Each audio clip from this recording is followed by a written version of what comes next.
खैरियत से होंगे। स्टूडेंट्स, आज हमने सेकंड ईयर जो फिज़िक्स है उसमें चैप्टर नंबर 12 जो है हमारा इलेक्ट्रोस्टैटिक्स, उसके बारे में हमने पढ़ना है। अस्सलाम वालेकुम students, welcome to my channel physics studio. कैसे हैं आप सब? उम्मीद है सब खैरियत से होंगे। स्टूडेंट्स, आज हमने सेकंड ईयर जो फिज़िक्स है उसमें चैप्टर नंबर 12 जो है हमारा इलेक्ट्रोस्टैटिक्स, उसके बारे में हमने पढ़ना है। इसमें स्टूडेंट्स हमारा जो आज का टॉपिक है वो एप्लीकेशन ऑफ इलेक्ट्रोस्टैटिक्स है। इसमें हमारे पास दो एप्लीकेशन जो हैं वो होती हैं, एक ज़ीरोग्राफी है और एक इंकजेट प्रिंटर है। ठीक है, ज़ीरोग्राफी जो होता है, जो आम फोटोकॉपी मशीन होती है, जो आप अपने इर्द गिर्द देखते हैं, कोई भी डॉक्यूमेंट आपने फ़ोटोकॉपी करवाना होता है तो वो फ़ोटोकॉपी मशीन जो है दैट इज़ ज़ीरोग्राफी। ज़ीरोग्राफी के अंदर दो वर्ड्स हैं, ज़ीरोस एंड ग्राफोस। तो ये ज़ीरोस एंड ग्राफोस जो हैं ये दो ग्रीक वर्ड्स हैं जिनसे मिलकर ये बने हैं। ज़ीरोस का मतलब होता है ड्राई और ग्राफोस का मतलब होता है राइटिंग। तो ज़ीरोग्राफी का मतलब ये होता है कि ड्राई राइटिंग, क्योंकि इसमें हम इंक इस्तेमाल नहीं कर रहे होते, इसलिए जो भी प्रिंट आता है पेपर के ऊपर वो बिल्कुल ड्राई होता है। इसकी वजह से इसका नाम जो है वो ज़ीरोग्राफी रखा गया है। इस मशीन के अंदर जो मेन चीज़, जो इस मशीन का हार्ट है, वो एक ड्रम है जो कि एलुमिनियम का बना हुआ है। ठीक है, सिलेंड्रिकल फॉर्म में है ये, और ये एलुमिनियम का बना हुआ है। उसके ऊपर एक सिलीनियम जो मेटल है उसकी एक कोटिंग की हुई होती है, जैसे कि आपको यहाँ पे डायग्राम में नज़र आ रहा है कि ये एक ड्रम है जो कि एलुमिनियम का बना हुआ है और इसके ऊपर सिलीनियम मेटल की कोटिंग की हुई होती है। जो एलुमिनियम है ये तो आप जानते हैं स्टूडेंट्स कि ये अच्छा कंडक्टर है, ये लाइट हो या डार्क हो उसके अंदर ये अच्छे तरीके से कंडक्ट करता है। लेकिन जो सिलीनियम है that is called photo conductor, यानी ये लाइट की मौजूदगी में कंडक्ट करता है। अगर डार्कनेस हो, अंधेरा हो, तब ये कंडक्ट नहीं करता। ठीक है, तो इसमें जो है आपको यहाँ पे इसकी सारी डायग्राम जो है इसको आप देखें गौर से। तो यहाँ पे अपने सिलेनियम का मैं बता चुकी हूँ आपको कि हमने जो इसकी एक्सपेरिमेंटल सेटअप जिसका हमने किया हुआ होता है मशीन का, वो इस तरीके से होता है कि इसमें एक हमने लाइट जो है फॉल कर रही होती है, जिस कागज़ की हमने जिस पेपर की हमने यहाँ पे फ़ोटोकॉपी करनी होती है उसके ऊपर हमने लाइट का अरेंजमेंट किया हुआ होता है। लाइट जो है लैंप से फॉल कर रही है, ऊपर एक ग्लास होता है, शीशा होता है, उसके ऊपर हमने उस कागज़ को या उस पेपर को हमने उल्टा करके रखा हुआ होता है जिसकी हमने फ़ोटोकॉपी करनी होती है। तो लाइट्स जो है वो उस पेपर से उसके ऊपर लाइट फॉल होके तो रिफ्लेक्ट होके आती है लेंस में से गुजरने के बाद। ये जो हमारा सिलेंडर है एल्यूमिनियम का जिसके ऊपर सिलेनियम की कोटिंग की हुई है, उसके ऊपर लाइट फॉल करती है। लाइट के अंदर जो लाइट आ रही होती है वो किसी पेपर से होके आ रही है। वो पेपर जो चूँकि वो ऑलरेडी इसमें लिखा हुआ है, तो उसमें जो वर्ड्स लिखे हुए होते हैं ब्लैक कलर के होते हैं और जो दरमियान में स्पेस होती है वो वाइट कलर की होती है। तो इसका मतलब है कि इसमें से लाइट और ब्लैक एरियाज वाली दोनों किस्म की लाइट जो है वो आ रही है। जो तो वाइट लाइट आ रही है, ठीक है, उसमें हम क्या करते हैं कि हम एलुमिनियम के सिलेंडर के ऊपर एक पॉजिटिव चार्ज जो है वो सारा हम स्प्रिंकल कर देते हैं, स्प्रे कर छिड़क देते हैं। ठीक है, तो जो वाइट एरिया से लाइट आ रही है उनकी मौजूदगी में ये सिलीनियम जो है वो कंडक्ट करेगा। उससे क्या होगा कि जो एलुमिनियम से नेगेटिव चार्जेस हैं वो सिलीनियम से पास होके उन पॉजिटिव चार्जेस को जो कि वाइट एरिया के अंडर हैं, उसमें से जो लाइट आ रही है उसके अंडर हैं, उन पॉजिटिव चार्जेस को वो नेगेटिव चार्जेस जो हैं वो उनसे कंबाइन होकर न्यूट्रल कर देंगे उनको, जिसकी वजह से पॉजिटिव चार्जेस जो हैं उन एरियाज़ के ख़त्म हो जाएंगे। और जो ब्लैक वर्ड्स लिखे हुए हैं वहाँ से जो लाइट रिफ्लेक्ट होकर आ रही है तो उसकी उनकी मौजूदगी में सिलीनियम कंडक्ट नहीं करेगा। ठीक है, तो उससे क्या होगा कि एल्यूमिनियम से कोई नेगेटिव चार्ज जो है वो उनको न्यूट्रल करने नहीं आएगा और वो उनका जो पॉजिटिव चार्ज है उनकी वजह से वो मेंटेन रहेगा, उसके ऊपर रिटेन रहेगा ड्रम के ऊपर। ठीक है स्टूडेंट्स, तो उसके बाद ये जो पॉजिटिव चार्जेस हैं ये इसके ऊपर चूँकि मेंटेन हैं, तो हमने आप देख डायग्राम के अंदर देखें आपके इसमें जो राइट साइड से एक वाइट पेपर जो है वो हम इसमें हमने रखा है जिसके ऊपर फोटो कापी होनी है, और ये ड्रम जो है वो घूम रहा होता है, रोटेट कर रहा होता है। तो ये वाइट पेज जो है इसके अंदर एंटर हो जाएगा और इसके साथ घूम के अपोजिट साइड पे जाएगा। जैसे ही ये इसके नज़दीक पहुंचेगा तो हम ड्रम के ऊपर जो है एक टोनर होता है, ब्लैक कलर का पाउडर होता है, उसके ऊपर चार्जेस होते हैं, सारे नेगेटिव चार्जेस होते हैं टोनर के ऊपर। तो वो हम ड्रम के ऊपर जो है उसका सारा हम उसको फैला देते हैं। तो वो जो टोनर है वो इस कागज़ के साथ जो है वो आगे चला जाता है, कागज़ के ऊपर जो है सारा चिपक जाता है, फैल जाता है। उसके ऊपर जो पॉजिटिव चार्जेस होते हैं उनके ऊपर जो टोनर के नेगेटिव चार्जेस होते हैं उसके साथ स्टक कर जाते हैं और साथ चिपक के तो वो कागज़ के साथ ही वो आगे चले जाते हैं। तो आपको डायग्राम के अंदर इसके अपोजिट साइड पे हीटेड रोलर जो है नज़र आ रहे हैं जो कि हीट प्रोड्यूस कर रहे होते हैं।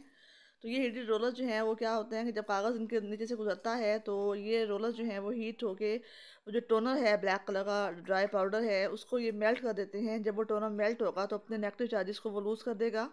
ठीक है, जो कि नेगेटिव चार्जेस यहाँ सेपरेट हो जाएंगे और जो इसके पॉजिटिव चार्जेस थे जो कि ब्लैक वर्ड्स को लेके आ रहे थे वो अपोजिट साइड पे जो आपको पेपर नज़र आ रहा है जिसके ऊपर हमने प्रिंट लेना है, तो वो उनके ऊपर जो है वो पॉजिटिव चार्ज जो है वो ब्लैक वर्ड्स का इंप्रेशन लेके वो प्रिंट आउट जो है कागज़ को कर देंगे। ठीक है, कागज़ जो है उनके ऊपर प्रिंट जो है वो आ जाएगा। तो इस तरीके से जो है हम फ़ोटोकॉपी जो है वो मशीन जो है काम करती है। आपको उम्मीद है क्लियर हो गया होगा किस तरीके से काम करती है। आपने इसमें जो है ये टॉपिक जब आपने लिखना होगा इसको सही तरीके से आपने इसको इंट्रोडक्शन की हेडिंग देनी है। आपने इसमें उसके बाद इसकी जो स्ट्रक्चर या कंस्ट्रक्शन है उसके बारे में बताना है। उसके बाद इसकी जो वर्किंग है कि किस तरीके से ये वर्क करता है उसकी आपने हेडिंग देनी है। उसको सही तरीके से आपने जो है एक्सप्लेन करके लिखना है इसमें। ठीक है स्टूडेंट्स, इसको उम्मीद है आपको सब क्लियर हो गया होगा। ठीक है, यहाँ से आप इसको अच्छी तरह जो है वो पढ़ लें। जो मैंने आपको बताया है वो सारा ही इसके अंदर जो है वो लिखा हुआ है। ठीक है स्टूडेंट्स, तो आप इसमें कोई ऐसा वर्ड नहीं है जो मैंने छोड़ा हो। आपके बुक में आपको उसको अच्छी तरह पढ़ें ताकि आपको ये सारा क्लियर हो जाए और ये उसको वर्किंग के अंदर सारा आप इसको एक्सप्लेन करेंगे। ठीक है, उसके बाद जो नेक्स्ट टॉपिक है आपका इंक जेट प्रिंटर। ठीक है, ये भी प्रिंटर मशीन है जो आमतौर पे इस्तेमाल होती है। इसके अंदर इंक इस्तेमाल होती है स्टूडेंट्स। इसमें जो है पेपर को हम, जैसा कि आप लोगों ने देखा होगा प्रिंटर को अपने इर्द गिर्द ऑफिस के अंदर जो है आप इसके अंदर पेपर जो है वो डालते हैं और ये पेपर जो है इस मशीन के अंदर बैक एंड फोर्थ शटल कर रहा होता है, मूव कर रहा होता है, आगे पीछे जा रहा होता है। और इसके ऊपर जो इंक है, जो पेपर की इंक होती है कागज़ की, वो इंक वर्ड्स जो है उसके ऊपर फ़ोटो कॉपी होके आ जाते हैं। ठीक है, इसकी वर्किंग जो है वापस देखनी है इसमें कि इंकजेट प्रिंटर जो है वो इसमें आमतौर पे इलेक्ट्रिक चार्ज जो है वो यूज़ हो रहा होता है इसके ऑपरेशन के अंदर। तो जब इसके अंदर पेपर जो है वो बैक एंड फोर्थ शटल कर रहा होता है तो इंक जेट प्रिंटर जो है एक थिन स्ट्रीम ऑफ इंक जो है वो इजेक्ट करता है। बारीक सी एक धार होती है इंक की, इसमें बारीक बारीक ड्रॉपलेट्स होते हैं जो कि इसके नोज़ल से निकल के बाहर आते हैं। तो ये जो नोज़ल है ये जब ये ड्रॉपलेट्स को स्प्रे करता है तो ये ड्रॉपलेट्स जो हैं वो मज़ीद छोटे छोटे एक्सट्रीमली स्मॉल ड्रॉपलेट्स के अंदर जो है वो डिवाइड हो जाते हैं। और इनकी जब ये फ्लाई होकर आगे जा रहे होते हैं, इनकी फ़्लाइट के दौरान जो है ड्रॉपलेट्स एक दो टाइप्स के इलेक्ट्रिकल कंपोनेंट्स के दरमियान से पास करते हैं। ये जो कंपोनेंट्स हैं एक तो चार्जिंग इलेक्ट्रोड्स होते हैं, दूसरा डिफ्लेक्शन प्लेट्स होती हैं। जो प्लेट्स होती हैं ये एक्चुअली क्या होती हैं, कैपेसिटर्स होते हैं जिसमें पॉजिटिव और नेगेटिव चार्ज प्लेट्स होती हैं। कैपेसिटर के अंदर एक प्लेट जो है पॉजिटिव होती है और एक प्लेट जो है वो नेगेटिव होती है। तो प्रिंट हेड जो है, जो प्रिंट करने वाला जो है इसका पार्ट, वो जब मूव करता है उन रीजन्स के ऊपर, पेपर के उन रीजन्स के ऊपर मूव करता है जिन्होंने नहीं आगे जाना, या जिन्होंने कागज़ पेपर के ऊपर जो है नहीं लिखा जाना, या जिन्होंने इंक जो है इंक नहीं होना। तो उस दौरान क्या होता है कि जो चार्जिंग इलेक्ट्रोड्स होते हैं उसको ऑन कर देते हैं और जिसकी वजह से जो इंक ड्रॉपलेट्स हैं उनके ऊपर एक नेट चार्ज आ जाता है। तो उसके बाद ये जो ड्रॉपलेट्स हैं जब गुजरते हैं बिटवीन द रिफ्लेक्शन प्लेट्स, तो ये प्लेट्स हैं ऊपर, अपर प्लेट जो है वो इन चार्जेस को, चार्ज ड्रॉपलेट्स को रिपेल करती है और उनको मोड़ के एक गटर सा बना हुआ होता है उसके अंदर ये ड्रॉप कर देती है। ठीक है, जैसे आपको यहाँ पे डायग्राम के अंदर नज़र आ रहा है कि एक हमारे पास इंक सप्लाई है।